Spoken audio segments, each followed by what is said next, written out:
50-50 mix. Oh, just sprayed myself in the face. Jason Selva here from Beat Down Barbecue. Thank you so much for joining me in my first how-to barbecue video. Today we are going to learn how to do a beautiful rack of ribs. So for those of you that have never heard our story, Beat Down Barbecue was something that I started during the pandemic. I'm the owner of a martial arts school, Selva Martial Arts, here in East Los Angeles, California. And when the pandemic hit, it was kind of scary. I thought I might have to close down my doors. Some of my coaches, didn't have jobs. A few of them are here on visas from outside the country, and they literally had no other option. But just like we learned in martial arts, we come together as a family. I started Beat Down Barbecue. Things have gotten pretty good. We were selling barbecue to keep our coaches paid. And as my way of saying thank you, I want to show you guys how to make what is one of the most popular requests that we get, a rack of St. Louis ribs. Okay, so what we're going to do is we're going to go over how to make a basic barbecue recipe. It's one of everyone's favorites, St. Louis ribs. You can also use this recipe for baby back ribs too. I had some St. Louis ribs on sale at my local Costco, so that's what we're going to do today. So first things first, you got to open up the bag. You got to start with a good rack of ribs. So this rack of ribs right here has, some decent marbling. And the beautiful thing about the St. Louis and why I recommend it for most beginners is that it already comes ready to go. You don't have to trim it up. You don't have to take off the rib tips. Literally season and go. And that's exactly why we're going to do this one today. So like I said, there isn't much that you have to do, but there is a little bit that you might want to do. It's optional. So on the back right here, you'll see some of this silver skin that you're going to have to remove. Now, I'll be honest with you. When we're cooking ribs, the other week at the Nugget Rib Festival in Reno, we did almost 10,000 racks of ribs that week. We didn't peel the backs off. So if you want to, you can get like, you see this part, how it's coming off? Right here, you can peel that off, or I'll be honest with you, one of my favorite things to do is simply to score it. So what I'm going to do is I'm going to get a knife and I'm going to score the ribs like this. What that's going to do is going to help break up the membrane. When someone bites it, they don't bite into it.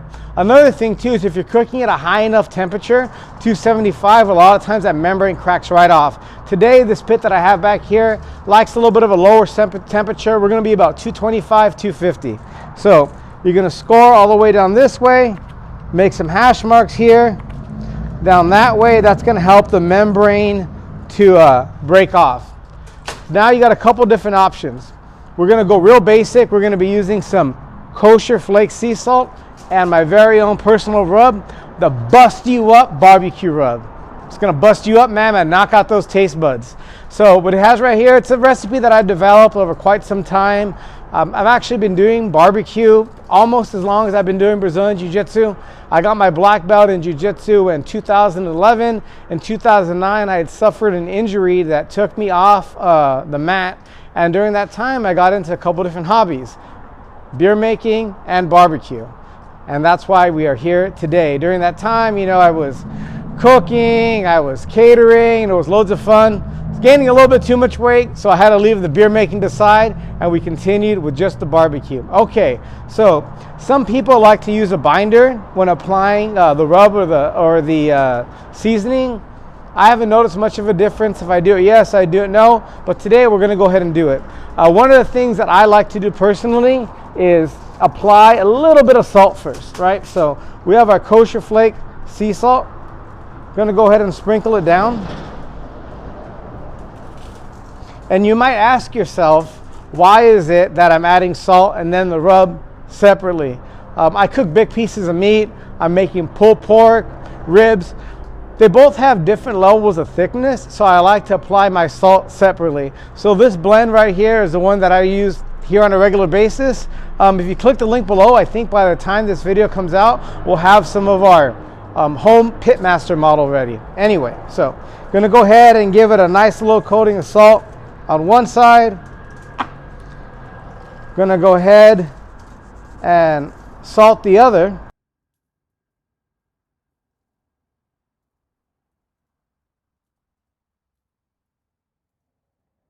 I like to let it sit about 10 minutes, after which time I'm going to go ahead and apply some of the mustard for our binder. So here we go. You don't need a lot of mustard, just a little bit like that.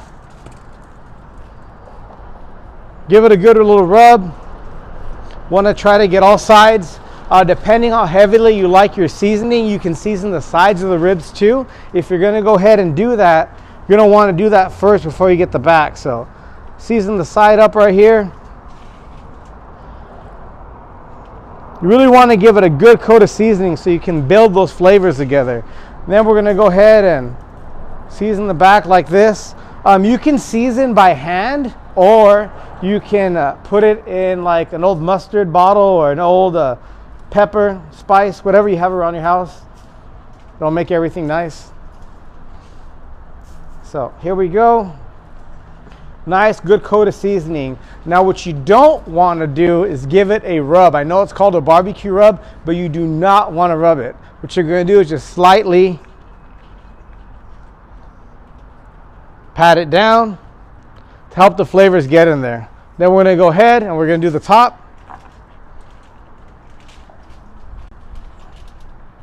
A little bit of mustard. Remember, the purpose of the mustard is just to help the seasoning stick. When you take these fresh out of the bag, a lot of times there's a lot of liquid and you'll be fine just like that. You can apply the rub on. So this portion is optional. So I'm going to go ahead and apply that seasoning right there. The reason I'm using my hand today is when I did those 10,000 racks of ribs at the Nugget, we didn't have shake bottles, so I just got used to using my hand. I'm gonna give it a nice little coat of rub, and that's it. Press it down. You're gonna let it sweat about 10-15 minutes, and then you're gonna go ahead and throw it in the cooker.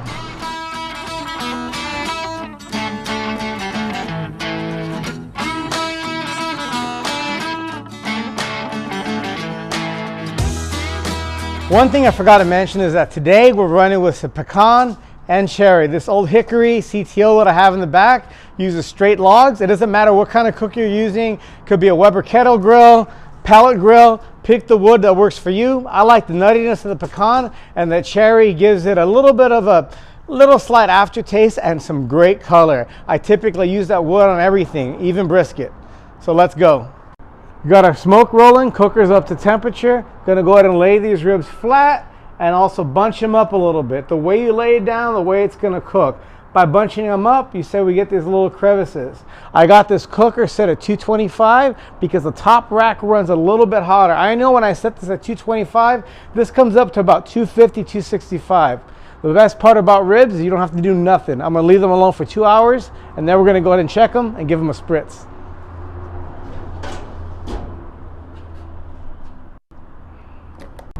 All right, it's been about 90 minutes. I know I said we were gonna wait about 2 hours to give this an inspection. You can see that color is getting generated. What I'm gonna do is I'm gonna go ahead and give it a spritz. What I have here is a 50-50 mix of apple cider vinegar and water, and it's just a little bit of moisture so these edges right here and these end pieces don't end up burning up on you.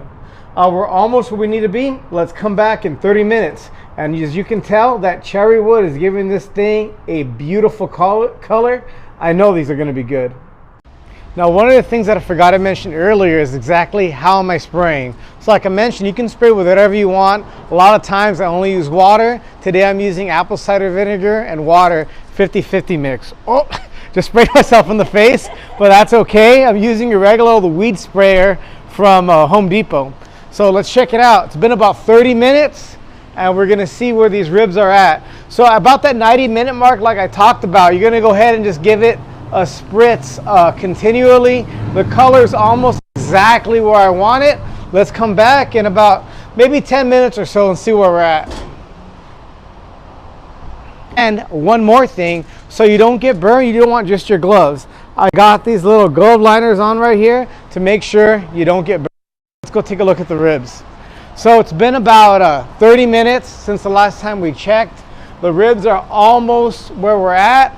Just gonna go ahead and continue to give it a little bit of a spritz, and we'll be back in a few. All right, let's take a look at the ribs. So it's been a little bit past 2 hours and these ribs are ready to wrap. Now you may ask yourself, how do you know when you're ready to wrap? Is there a certain temperature I should be looking for? With ribs, I really don't look at temp. What I do is I'll go more so for color and texture. So right now, the bark is set, it's crusted up just the way I want it. When I touch it, the rub doesn't come off. And these ribs are ready to wrap. Also, that underside that we scored, a lot of that cartilage has come apart. And now we're gonna have a beautiful, tasty rib. Let's give it a wrap. Okay, now we're gonna go ahead and wrap our ribs. The purpose of wrapping it is kind of tenderize it. We spent these last few hours building up all that smoke flavor and getting all that bark. Let's go ahead and get it tender so you can have that beautiful juicy rib that you're looking for. So what are we gonna do?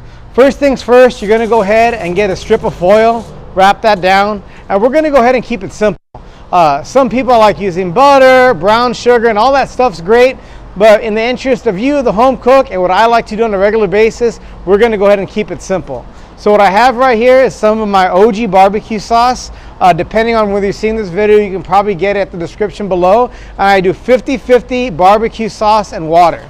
So what I'm gonna do is I'm just gonna go ahead and give that a little bit of a drizzle like this. Gonna go ahead and give a chance to apply some extra seasoning. I have some of my Bust You Up barbecue rub. Gonna go ahead and drop a little bit of that right here. And I'm gonna go ahead and place the ribs meat side down. And then I'm gonna do the same thing at the top. So another little drizzle of barbecue sauce, throw on some rubs, and that's it, you're ready to wrap. So the way you wrap, it's a little bit different. You gotta kind of figure what works for you. I'm gonna give it a little bit of a wrap this way, press it down. I'm gonna give it a slight little bit of a fold. This is a tip that I picked up from my barbecue sensei, Jason Miranda, Zizek's Barbecue, shout out to you. So the goal of the wrap is to tenderize, but you don't wanna steam it. If you steam it, you're gonna get boiled ribs. And we don't boil ribs here. So I'm gonna go ahead and give it another fold right here, a little crease down the middle. Just like that to make sure that the air doesn't come up. I'm gonna go ahead and fold it down this way. And now we're ready to put in the smoker. Now depending on where your rib's at, might take 30 minutes, might take 40 minutes, might take an hour. Cook to the tenderness that you like. If you like them fall off the bone, go a little bit higher than 200, 202. I'm gonna pull these at about 202. It's gonna have a little bit of that bite that I'm looking for. Let's go ahead and put them back in the cooker. So we're gonna go ahead and put them back here on the top rack. If you don't have a smoker, you can go ahead and put it in your oven. I'm gonna go ahead and crank this baby up a little bit so we can go ahead and get them finished. And let's check how they're doing in about 30 minutes. And I'll show you exactly what to look for so you can get those ribs that'll keep everybody coming back for more. Okay, let's take a look at the ribs and see what we're working with over here. So the ribs have been in here about 45 minutes. Sometimes it's 30, sometimes it's 45 minutes. Every piece of meat's different. That's what she said. No? Okay, let's see what we're working with here. So I'm gonna open these up and there's some telltale signs that lets me know that these are ready. So you can see some of that membranes come off a little bit right there. When I go ahead and give them a little bit of wiggle, see how that bones slightly jiggles a little bit? That's exactly what I'm looking for. I don't want them completely pull off the bone tender, but if that's how you like them, let them cook a little bit more. So at this point, we're gonna take the ribs out, let them rest, glaze them up with that sauce, and they're almost ready to go. Okay, now we're ready to sauce and glaze our ribs. Now a little black belt tip, you can see what I've done right here is I've made a little bit of a foil belt. That's so when I put sauce down and get ready for that glaze, it doesn't drip all over my cooker. So what we're gonna do is we're also gonna go ahead, and this is our last chance to add a little bit of flavor. So what I'm gonna do right here is sprinkle a little bit of my rub on, not too much. You know, I like some of that Bust You Up barbecue rub flavors that we got going on in there. Gonna go ahead and throw some sauce down on here.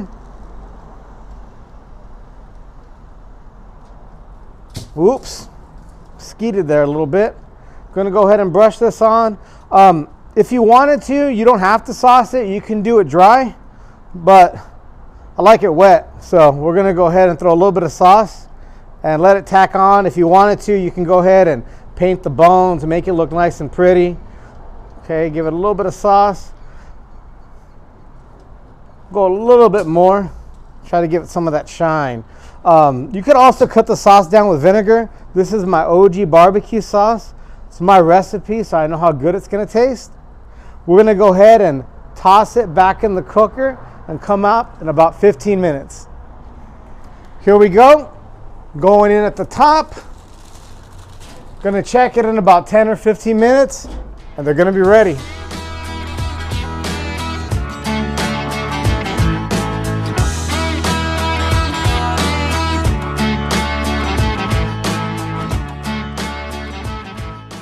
It's been about 15 minutes. We're gonna go ahead and taste these ribs. The sauce is tacked up and they're ready to go. But before we go ahead and do that, let's recap what we did. We kept it real simple.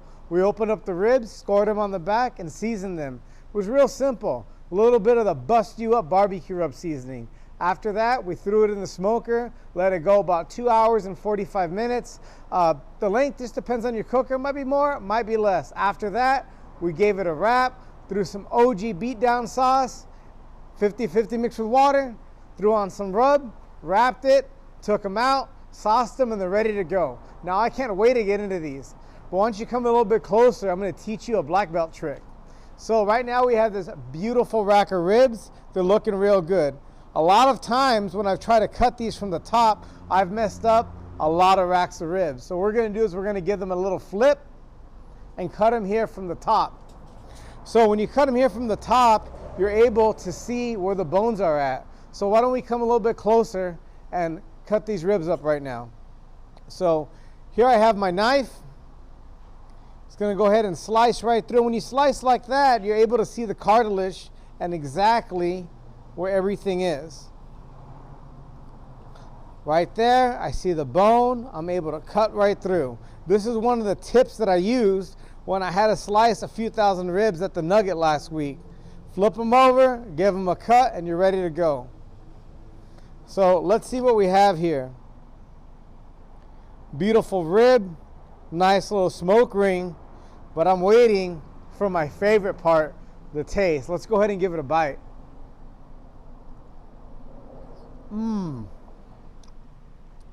Good bite through. Man, the flavors of the rub, the pecan, the cherry, you can really taste it there. Well, thank you so much for joining me on this video. If you liked it, click the button below to subscribe. Depending on where you're watching this, hopefully my new barbecue site, I'll get this food out of my mouth. Talking with my mouth full. I'm not doing what my mama told me to. Anyway, so yeah, our barbecue site might be up, barbecueforbeginners.com. Leave any questions or comments below. I look forward to making the next video.